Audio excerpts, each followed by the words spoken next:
আসসালামু আলাইকুম। আজকে আবগার স্কোর নিয়ে কথা বলবো। তো আবগার স্কোর কোথা থেকে এসেছে, আবগার স্কোর কে এটা প্রবর্তন করেছে এবং আবগার স্কোরের যে পার্টভাবে আমরা আবগার স্কোর ডিটারমাইন করব সেটা আজকে আমরা জানবো। তো চলুন শুরু করা যাক। আবগার স্কোর, আবগার নামটা কোথা থেকে এসেছে? আবগার নামটা এসেছে ভার্জিনিয়া আবগার 1952 সালে তার নাম অনুসারে আবগার স্কোর তিনি প্রবর্তন করেছেন। তো আবগার স্কোরের তিনটা লিমিট আছে। Apgar score limit mild, moderate and severe. একটা ভালো, একটু ভালো, তা একেবারেই খারাপ, এই তিনটা লেভেলে তিনি ভাগ করেছেন। তো আবগার স্কোর কাদের নির্ণয় করা হয়? আবগার স্কোর তাদেরই নির্ণয় করা হয় যে ডেলিভারির পর একটা নিউবর্ন বেবি যখন জন্মগ্রহণ করে তার ফিজিক্যাল কিছু এক্সামিনেশন নির্ণয় করা হয়।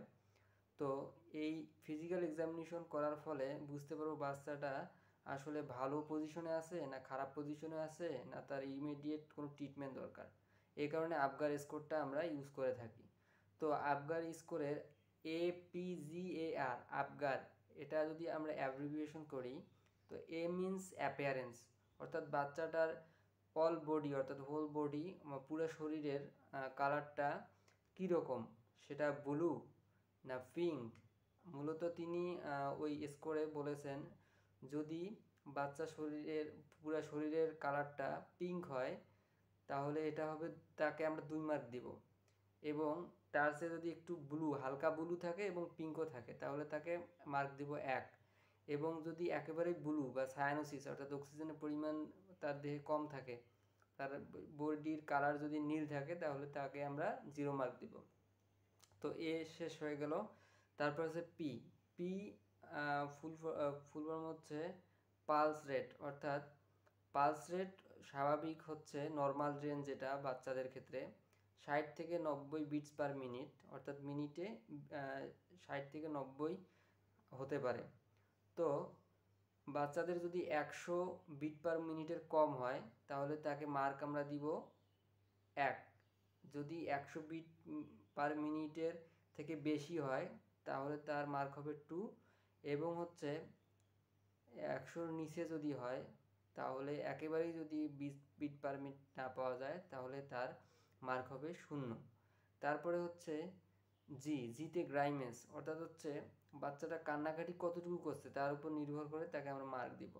যদি বাচ্চাটা খুব কান্নাকাটি করে তাহলে তার মার্ক 2, সেটা ভালো। যদি সে কান্নাকাটি একটু কম করে, মানে তাকে সাকশন, বা অনেক বাচ্চা কিন্তু হচ্ছে আপনার জন্মগ্রহণ করার পর কান্নাকাটি করে না, তাকে অনেক হচ্ছে সাকশন দিতে হয়, তারপরে মারধর করা হয়। তো এটা করার ফলে সে একটু কান্নাকাটি করে তাহলে তার মার্ক দিব 1। এবং যদি একেবারেই কান্নাকাটি না করে তাহলে তার মার্ক হবে 0। তারপর হচ্ছে এতে অ্যাক্টিভিটি, সে কতটুকু মুভমেন্ট করতেছে, কতটুকু নড়াচড়া করতেছে তার উপর নির্ভর করে এই মার্কটা দেওয়া হয়। যদি সে হাত পা অসম্ভব ছোড়াছুড়ি করে তাহলে তার মার্ক 2 দিব। যদি একটু কম নড়াচড়া করে, মানে একটু টাচ করলে সে নড়াচড়া করে, এছাড়া সে নড়াচড়া করে না, তাহলে তার মার্ক 1 হবে। এবং হচ্ছে যে একেবারেই নড়াচড়া করবে না তাকে আমরা 0 দিব, এটা একেবারেই খারাপ। এবং আরতে হচ্ছে রেসপিরেশন, অর্থাৎ শ্বাস প্রশ্বাস সে কীভাবে নিচ্ছে সেটার উপর আমরা মার্ক দিব। যদি সে শ্বাস প্রশ্বাস তার স্বাভাবিক থাকে তাহলে তার হচ্ছে 2 মার্ক দিব। যদি শ্বাস প্রশ্বাস একটু নিচ্ছে আবার নিচ্ছে না তাকে আমরা 1 মার্ক দিব। এবং শ্বাস প্রশ্বাস যদি একেবারেই সে না নেয় তাহলে তাকে আমরা 0 মার্ক দিব।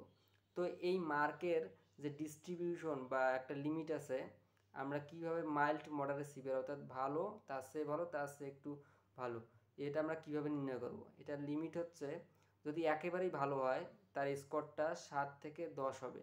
এবং যদি তার চেয়ে একটু ভালো হয় অর্থাৎ হচ্ছে মাইল্ড, মাঝামাঝি পর্যায়ে, তাহলে তার মার্ক আমরা আইডেন্টিফাই করব 4 থেকে 6। 4 থেকে 6 হলে সেটা মাইল্ড, অর্থাৎ মাঝামাঝি পর্যায়ে, সে একটু ভালো আছে। এবং হচ্ছে আমরা একেবারেই যে কম লেভেলের, যেটা একেবারেই খারাপ, বাচ্চার কন্ডিশন খুব খারাপ, 0 থেকে 3 এই মার্ক যদি পায় তাহলে বাচ্চাটা বুঝবে যে তার কোনো ধরনের সমস্যা আছে। তো আশা করি বুঝতে পারছেন, আবগার স্কোর নিয়ে আর কোনো প্রশ্ন থাকার কথা না।